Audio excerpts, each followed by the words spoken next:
Hi, everybody. Thanks for joining me here on Conversations for Yoga Teachers. I'm your host, Karen Fabian, the founder of Bare Bones Yoga.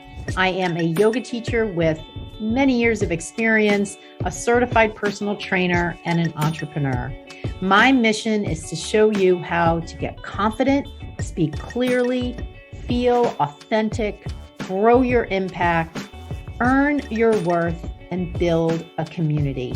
For years, I've been working with teachers in my signature program, the Yoga Anatomy Blueprint Learning Program, and I've seen so many teachers transform, and I can help you get there too. On the podcast, you'll hear anatomy lessons, stories from teachers, interviews with others in the field, and a dose of personal development. In addition to the podcast, don't forget to also follow me on Instagram and TikTok for daily videos on teaching topics. Thank you so much for taking the time to listen today. Let's get into today's episode.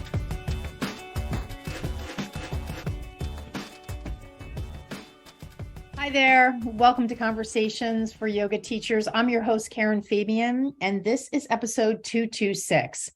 So today I'm going to take you on a little journey. It's not so much a journey as it is kind of pulling back the curtain to take you inside my program. And if you're listening and you're not currently working with me inside the Yoga Anatomy Blueprint Learning Program, that's totally fine. If you are listening and you are inside the program, this is going to be some kind of new verbiage for you. And it's not just a matter of it being just stuff to say. It's really going to hit home for you, I think, because what I've done over the past couple of days is create almost like a language that outlines and defines what teachers experience when they work with me inside my program. Now, don't stop listening, because if you're not in the program and you're thinking, well, this is just going to be a sales pitch, that's not what it's about. It's really about, and the reason I wanted to do this and share it on the podcast and not just share it inside my program to the teachers there, is because it really sets the bar and it sets some definitions. It puts words to the transformations that I see happen all the time with teachers that I work with. And in order for us kind of collectively as teachers to better understand where we want to go and how we want to show up for our students and what does it mean to be an empowered, authentic teacher, it can be helpful to define some of those qualities and really explore what are the qualities of teachers who are out there really feeling confident, really standing tall in front of their class, walking around the room, assisting people comfortably, finding their cues in a way that they're really connecting what they're saying with what they know. So I wanted, and it's in large part inspired by teachers that I work with inside the program. And when they have these aha moments, I sit back after the call and I think, okay, what just happened there? Because I want that to happen more for more teachers. And so it's helpful if I can understand better, the kind of dynamic that happened and what was the challenge or the problem that the teacher was having. What did I share as a strategy or a tip or a technique or knowledge? And then the transformation that happened, the light bulb that went off, like, what was that? And so this might sound a little hard to understand. And that's why I think once I get into some of these terms and some of this vocabulary, it will make more sense. But I wanted to share this intro because I don't want you to think that this is just an opportunity for me to pitch my program. I really hope that this becomes a way for you as a yoga teacher to start to set some milestones for yourself when it comes to your growth and development. Things that will be things to work towards as just a way of being as a teacher, specific techniques as a teacher. So again, I created this list of terms from my work with teachers inside my program. It could be completely separate from that. It doesn't necessarily have to come from that. So now that I've given you that introduction, I hope you'll still stay with me. So having said that, I want to just kind of dive right in and start to share some of these terms with you. And I keep saying terms, it sounds a little formal. I'm still trying to kind of find my own way with what I want to call this. I think what I'm going to call it is almost like the vocabulary of my program. And, I sort of think about, like, for instance, I'm currently in an entrepreneurial training group, and there are definite terms that we use in that group that just apply to what we're learning and what we're doing to grow our businesses. And if I were to use some of those terms outside that group, it wouldn't really make sense to someone, or it might be a word that they think of in a different way. So this is sort of the same thing. And again, we can apply it to yoga teaching in general, even outside my program, but I wanted to start to create almost like a language for the teachers in my program so they can talk to one another about the tips and techniques and strategies and approaches that we're using and feel like they're speaking the same language. So again, that's why I use that metaphor of pulling the curtain back. I want to kind of pull the curtain back and take you inside my program, even if you're not enrolled right now, and give you an idea of the kinds of things that we do. So number one is authentic teaching. And I define authentic teaching as a style of teaching where you're showing up as you, sharing from what you know, and inspiring your students without hesitation or fear. It's a style of teaching where you have no need to pretend to be anyone else, mimic any other teacher, or use words or phrases from other teachers. And I'm sure you've heard the phrase authentic teaching. Obviously, I didn't come up with that. It's just that the combination of those two words, and especially emphasizing authentic, is so important here, because so many teachers that I work with, and this might be you as well, say to me that they feel like they're mimicking their mentor, they feel like they're using cues from other teachers, and they don't feel like they're really confident to show up as themselves. So I want you to think about authentic teaching as a bar to reach, as a milestone to hit, as a way of being to encompass that will allow you to really share with your students your unique way of being. And when you do that, and this kind of refers back to some of the moments that I talked about earlier that I have with teachers, when you do that, light bulbs will go off for you. A joy will explode in your heart like you've never felt before, because you're really showing up as yourself. And it takes courage to do that. And we need to move past fear oftentimes to do that, although we can do it. And these are definitely the things that when I coach teachers in our discovery sessions, and even new teachers start to do this, it's just so exhilarating, not only for them to experience, but for me to see. So that's number one. Number two is intentional sequencing. And this goes along with using my sequence builder, which you may or may not have downloaded at some point in the past. Intentional sequencing is a method of building sequences that is quick and easy and clearly shows your students the theme of the class. It's sequencing built on what you know and doesn't require any research or references to other books or online resources to complete. And FYI, that part is huge. Using my sequence builder, it just involves defining the main objective of the sequence and then picking the poses. Sharing sequences built in this framework results in greater confidence because it's based on knowledge you presently have and has a defined theme. So notice that intentional sequencing is an approach that allows you to have more confidence right out of the gate because you created that sequence based on what you know. And then the next piece is it doesn't require any additional resources, so it takes less time. And this is so important because, again, so much of what I hear from yoga teachers, and you may be in this same boat, is that it's taking them too long or so long to build their sequences. And they sort of feel like this is the norm. I mean, I've seen so many cool things that people are doing to build sequences and beautiful artistic drawings. But number one, you're not getting paid for any of that time. Number two, at the end of the day, it really isn't providing that much more value to your students if you use a fancy app or draw out a beautiful artistic drawing for the sequence. All of that is just sort of, I don't want to say busy work. It's just that the real value, it's kind of like if I want to build a business and I don't really have the key aspects of my business down, but I spend all this time building a really fancy website, that's not going to get me customers.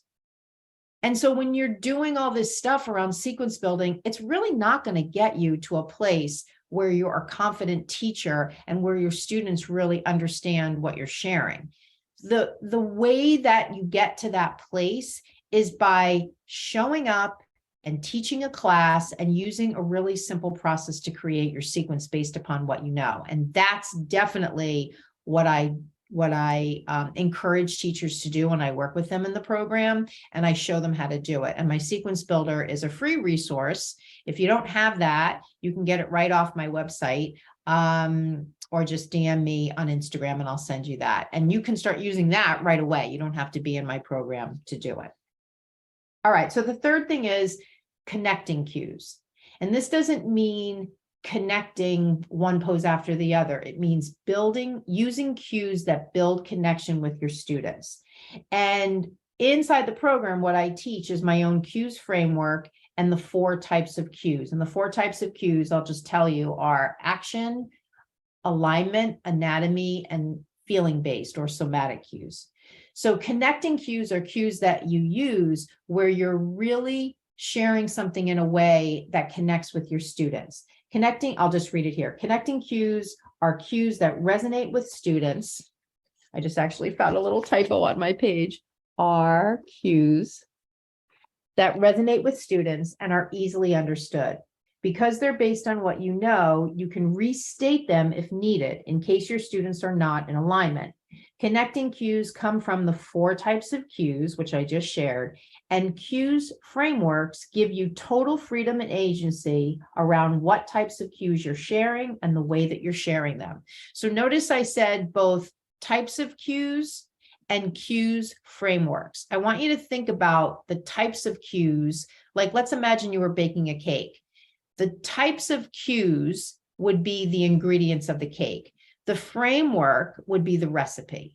I actually love that I just came up with that metaphor. And that's really what it is. The types of cues are just, if you're wearing a tool belt, you've got action cues, alignment cues, anatomy cues, and feeling-based cues. The framework is how you use them. So for instance, if you go into a class and it's a beginner's class, like it's promoted as a beginner's class, so you pretty much know you're going to get beginners, you're probably going to use a framework of all action cues. If you're going into an all levels class, you might go into the class with a framework of 3 action cues and an anatomy-based cue every other pose. So these are frameworks. This is completely unique to when you work with me, things that I will teach you as tips and strategies around teaching. No one else is teaching stuff like this. And the reason that I teach it this way is, and the reason I've created all this, all these approaches, is because I want to make it easier for you to show up as yourself, to share as yourself, to get back to that authentic way of teaching. And it's impossible to do if you're going into your class and your head is full with all these cues that you were told to say, and there's no organization in your brain around how you're going to teach. All of the authentic teaching goes away. It's impossible to do when you've got no organized approach to teaching. And this is, a lot of what I've created in working with teachers and training teachers is all around, in a way, organizing, strategizing, making things easier. Because when we do that, it allows us as teachers to be freer, to be more authentic, to share from the heart, to build better connection. In most cases, what we're doing right now for yoga teachers is we're just dumping so much information into their brain and not giving them any of the strategies and solutions and approaches. And so as a result, it's really hard for them to put into practice. And you may be in this situation as well, what they're learning. So you go and you spend $3,000 on a training, you come back with a notebook full of notes, and you have no idea how to put it into practice. So this is a lot of what, in this particular example, connecting cues and cues frameworks, what is built in there. All right, so the next thing is called why words. Why words. Why words are when teachers share cues and they don't understand the reason for the cue. This leads to a lack of confidence and an inability to restate the cue in another way if needed. And that's oftentimes what our students need, right? They need us to restate the cue because we said it once, they didn't get it, and we can tell because we're watching them. And so we have to restate it. So when teachers share cues and they don't understand the reason for the cue, they won't have confidence and they won't be able to restate the cue in a way that will help the student. The why of the cue almost always lives in understanding anatomy. And this is why learning the key concepts in anatomy is so important. Sharing from what you know is at the heart of growing more confident. So the reason I call them why words is because it refers to the why behind the cue. So when you're cueing your students and you know the key concepts in anatomy, you can share those why words. You can give them the reason for the cue. Or maybe you don't give them the reason for the cue, but you still know it. And that infuses how you share it with a confidence that you just wouldn't have. I mean, how many times have you shared a cue and you really weren't sure of the anatomy behind it? And you know that that came out in the way you were talking. It absolutely does. People can tell when you're unsure. And when you're unsure of what you know, but you're saying it anyway, that will definitely shine through. And you'll have the nervous knots in your stomach. Your students will be like, what is this person trying to tell us to do? It's just not, it's a mismatch. So having why words is a great way to up-level your confidence and really help your students. All right, so the next thing is anatomy action words. Anatomy action words. These are cues that focus on the anatomy in a clear and understandable way. It doesn't mean you're sharing complex anatomy concepts or using terms your students won't understand. It means you've got a deeper level of understanding, but you're sharing cues in a way that anyone will get the action you want them to do. An example of this is to cue to the muscle that's causing the action. So for instance, in Warrior One, the back knee is in extension and the leg is straight. Using a cue like engage the muscle of your back thigh, the quadriceps, to help you straighten your knee here in this pose. That is a way to use anatomy action words. It helps your students in the pose and gives them some information about their body. So notice there's a really specific intention when you're using anatomy action words. It's not like you're just saying a bunch of stuff to impress somebody, or you're using a bunch of words that they probably won't understand. Or if you are, you understand exactly what you're talking about, so you can present it in a way that they'll get. So for instance, if I say when I'm teaching, roll the inner eyes of the elbows forward in downward facing dog, I want you to open the shoulders a little bit. You've got muscles on the back of your shoulder joint. One is called the infraspinatus, one is called the teres minor. They tend to be weak. So as you're in this down dog, keep rolling the shoulders open. Let's strengthen those muscles. Now, do I think that anybody in my class really knows what the infraspinatus is or the teres minor? No, most likely nobody knows that. But I was able to just conversationally put it into a cue because I know about the anatomy. And I'm not necessarily saying that, or I'm definitely not saying that to impress them. I'm saying that because I want them to understand that as I ask them to roll the inner eyes of the elbows forward, that is resulting in a action on the back of the shoulder. And oh, by the way, here are the names of the two muscles. Now, will they remember that? Maybe, maybe not, but it gives them the total package. Now, you're not going to do that all the time, that particular level of detail would probably be something you probably do maybe once or twice in a class. However, it's something you could definitely do if someone came up to you after class and said, hey, why did you ask us to roll the inner eyes of the elbows forward in that downward facing dog? I've never heard that cue before.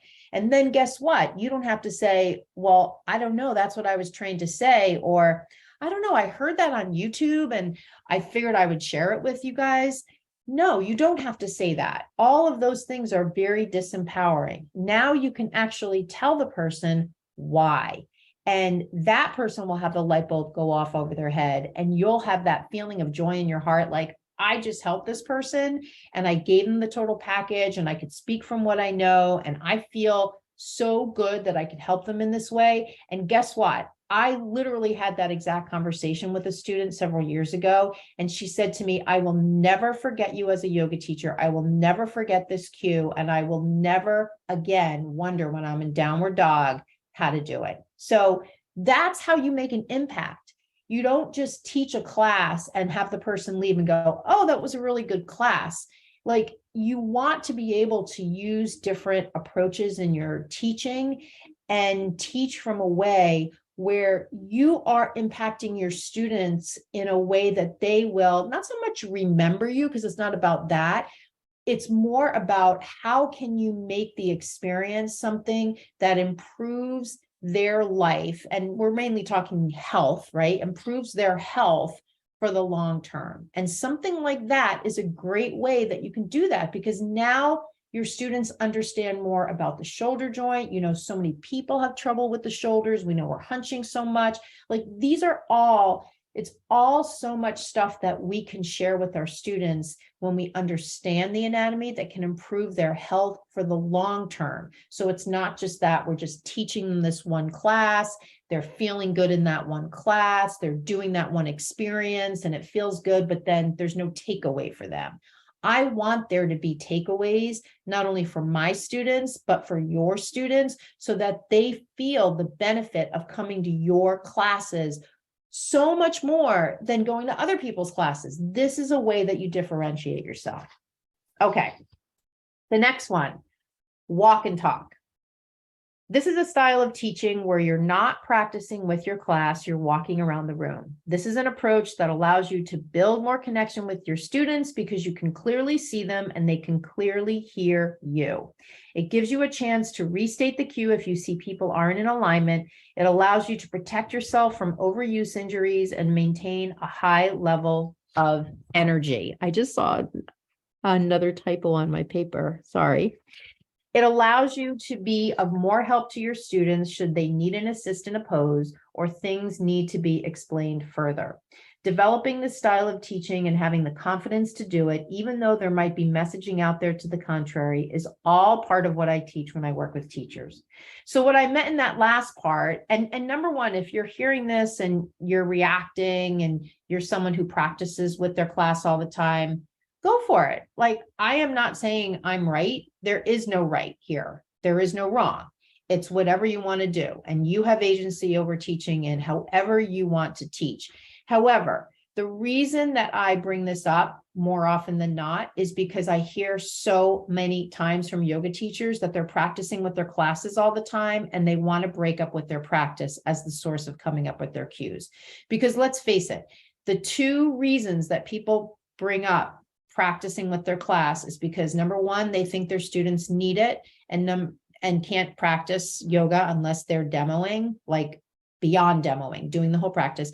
And number two, they oftentimes get the source of their cues from their own practice.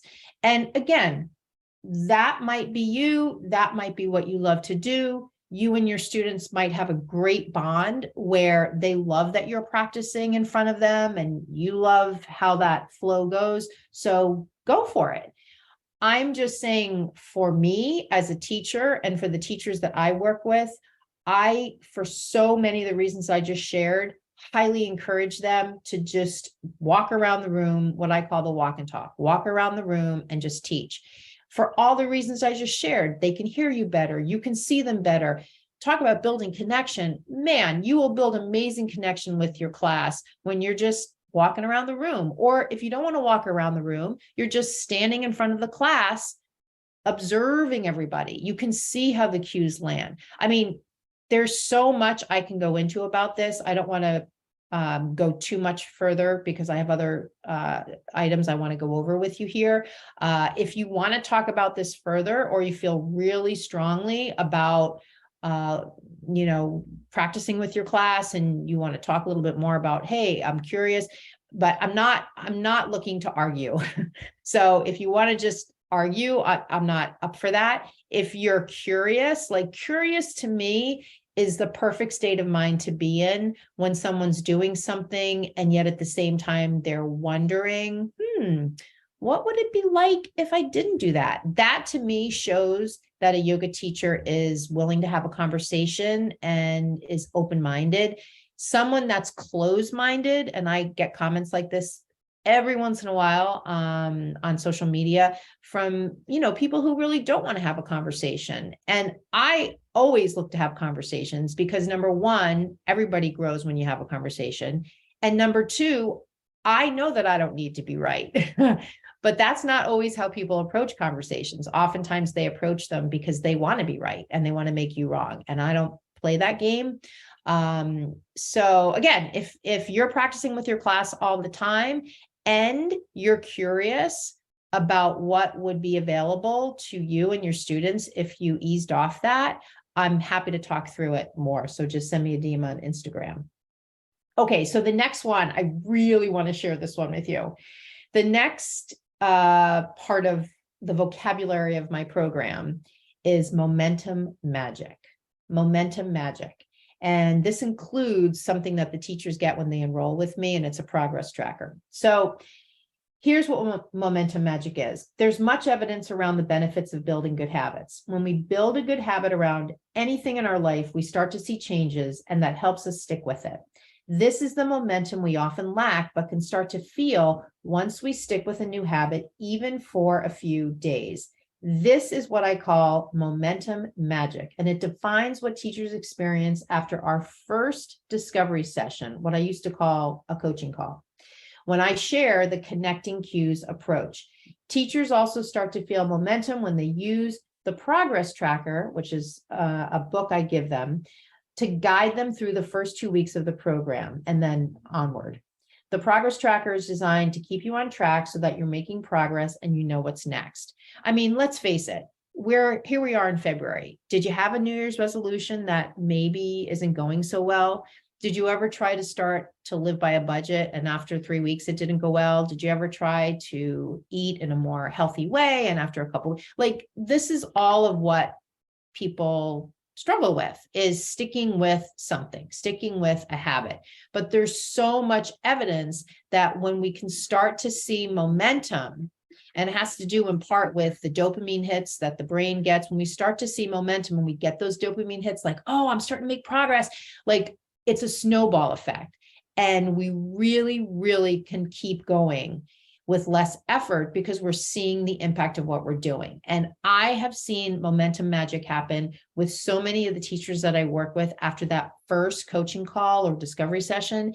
And sometimes I just close the Zoom session, and my eyes are filling up because I'm just so inspired by the teacher and the willingness to show up and the willingness to be open-minded and the willingness to try new things, and then to experience the benefit of some of these new things they're trying, and then to get the emails from them about how they're doing. So again, if you're listening to this and you're not in my program, momentum magic for you can happen when you do anything around your teaching and stick with it for even 7 days. Let's say for the next 7 days, you said to yourself, I am going to teach, or let's say for the next month, you say, I'm going to teach the same sequence. Every time I go into teach class, I'm going to teach the same sequence. I'm going to have the courage to do that.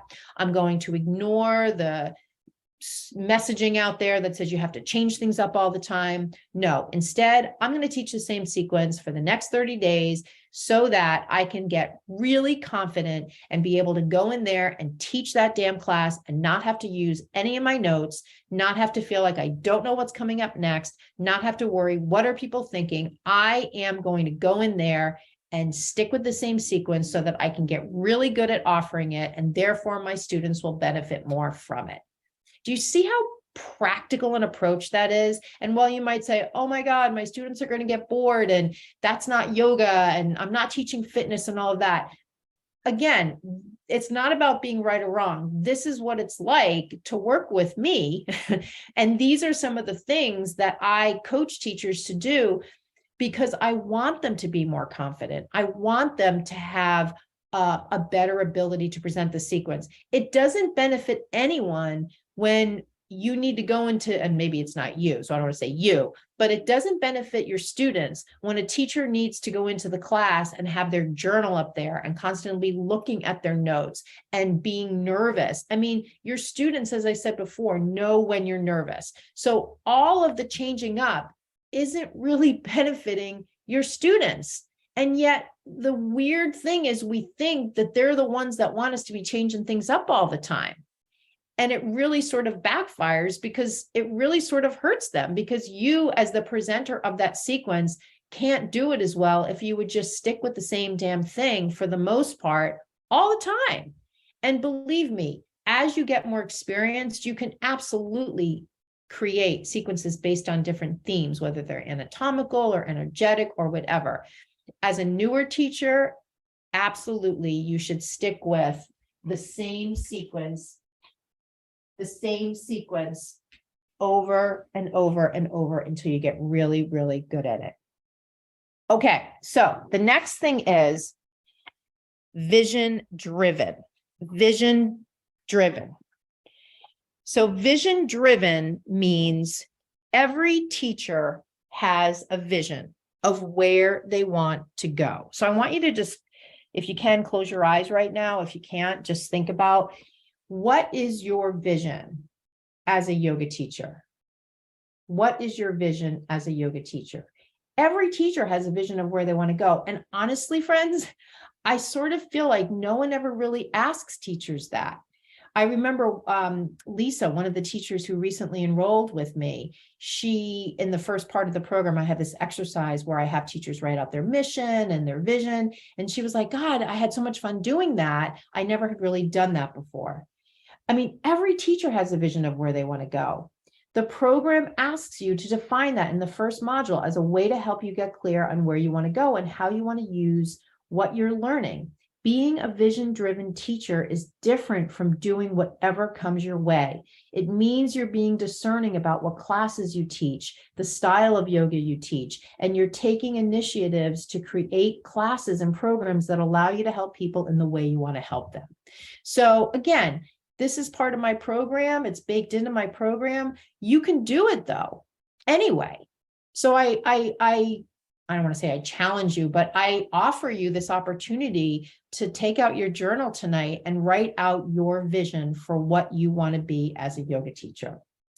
All right. So the next one is, we have a couple more. The next one is anatomy blueprint. And this includes my step-by-step approach. And what most teachers do when they're done with their initial training is they try to fill in the blanks in their understanding so that they can learn the anatomy they missed in their initial training. In my program, my unique step-by-step approach will teach you just what you need to know in the specific order you need to learn it. It's basically steps 1 through 10. And the reason I'm sharing this with you, of course, if you're not in the program, you're not going to know what the steps are. I'm not going to go into that.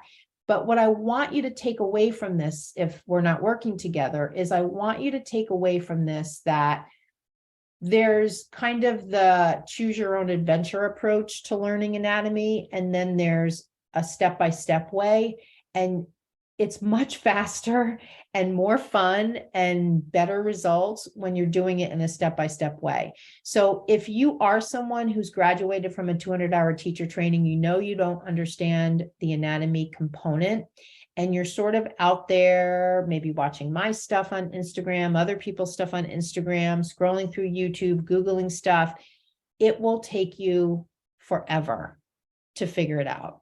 You'd be much better investing in my program, someone else's program, doing something else that is an expert laying out a blueprint for you. I mean, I just can't say enough about this. I mean, it's kind of like if I wanted to learn how to play guitar, I could try to figure it out on my own. It's just going to take me so much longer. And I'm probably going to end up learning a bunch of things that I don't even really need to know. I'd rather just figure out what are the basics of what I need to learn and just learn that. And that's what I would kind of the takeaway from this part of the conversation is if you're out there choosing your own adventure, look for an organized approach and invest in that because it's just going to give you better results faster. Okay, the next thing is discovery sessions. These are Zoom calls where, as I said before, that momentum magic happens because it's a chance for me to meet with the teachers. Now, again, this is really getting specific to my program, so I don't want to go into too much about this, but I want you to take away from this that, especially if you're doing an online training right now, where you may or may not have the ability to talk with the author of the program, the face-to-face, whether it's online or in person, is just so central to growing as a yoga teacher. Reading a book doesn't do it. Doing an online course doesn't do it. You really need, and I can say this from years of experience in training teachers, both in person and online, you really need the pulling it all together that comes from having conversations IRL in real life and not just watching videos. So again, I just kind of throw that out there if you're currently doing something online that doesn't have a face-to-face component. And then the last two, I'm not really going to go into these in too much detail because they're really specific to my program. They have to do with getting results and also getting learning rewards. And learning rewards in my program have to do with actually earning money back every time we get together for one of the discovery sessions. And that's another way for me to reward the teacher for their hard work, for staying on track, and for showing up consistently to get where they want to go to make that vision a reality. So I hope this has been helpful for you. Again, this is definitely not meant to be a sales pitch. It's really meant to give you some takeaways in terms of milestones or landmarks, whatever you want to call them, whatever word resonates with you, so that you can start to take a look at your teaching path and see, how is my cueing going? How do I feel when I walk into the room? What kinds of sequences am I creating? And how is that process going for me? I mean, one of the things I always ask yoga teachers when I have chats with them in the DMs or I email with them, the question I always ask them is, how's your teaching going? How is your teaching going? Because honestly, my friend, if you can't answer that in the affirmative, like, oh my God, I absolutely love what I'm doing. I love that I'm helping students. The cues are flowing from me without fear and easily. I'm creating sequences even on the fly. I'm walking around the room. I can see them. I can see my words land on their body. I can see their bodies moving in a way that's, in congruence with what I'm saying. Like, these are all the things that teachers say when things are going well. And I can pretty much tell you, I hardly ever hear that things are going well when I ask that questions to teachers. And I almost feel like it's in part because no one is asking them. No one is asking them. So many teachers, and this might be you too, are out there like silos. They're individual silos. And if things are going okay, that's good. But there's so much more that could be happening. I mean, even when I hear from a teacher that things are going okay, well, where do you want to go? What are your goals? Oh, I don't really know what those are. Like, you can have those. Those are okay. And they should be part of what you're doing. Oh, well, I have a full-time job and I'm just teaching on the side. That's okay. You can have a full-time job and still have a really robust dream and vision for what you want to do as a teacher. When I had a full-time job, I was running a women's wellness group in my condo in Boston because that was at the time a really big part of my vision. And I had these women come to my condo and we would meet once a week and I would do a yoga practice, a meditation practice. I brought topics to the table and we would sit and have tea and we would talk about different topics around health and wellness, and I did that with a full-time job. And so it was a way for me to feel like I was serving my vision.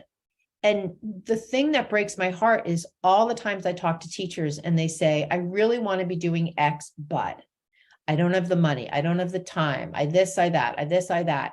And honestly, it's just making a case for your limitations instead of taking a stand for who you want to be, right? Making a case for your limitations just keeps you where you are.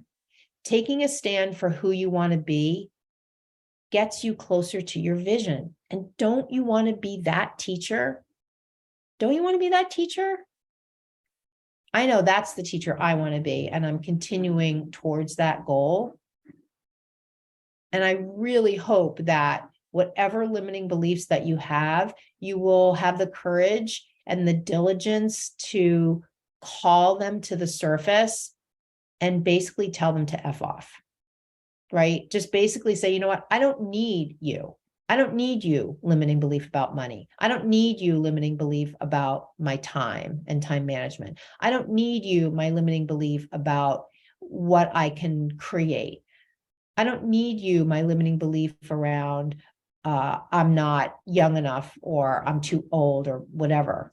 I don't need those limiting beliefs. What I want is this, and I can control what I think, what I say, the words I use, the things I read, the things I surround myself with, the people in my life, the things I watch on TV. I can control all those things so that I can stay in this high energetic frequency instead of staying in this woe is me, I'm never going to be a successful yoga teacher energy level. No one wants to be there. So as I close this one out, I want to just say one more thing. Here we are. I'm recording this on February 9th. This will go live on February 13th, Monday. And if you're listening to this in the month of February, I have 5 more spots left to take on new teachers inside my program to start in the month of February, just 5. So if you're looking for one of those spots, if you're interested in one of those spots, there's a couple things. You need to have graduated from a 200-hour teacher training. You cannot be enrolled in any other training program at this time. And your interest needs to be at a high level. Like you need to be at a place where you know that you are ready to grow and you want to do it now. So this is not the kind of thing where you're at a place where you're thinking, oh yeah, like at some point in the future.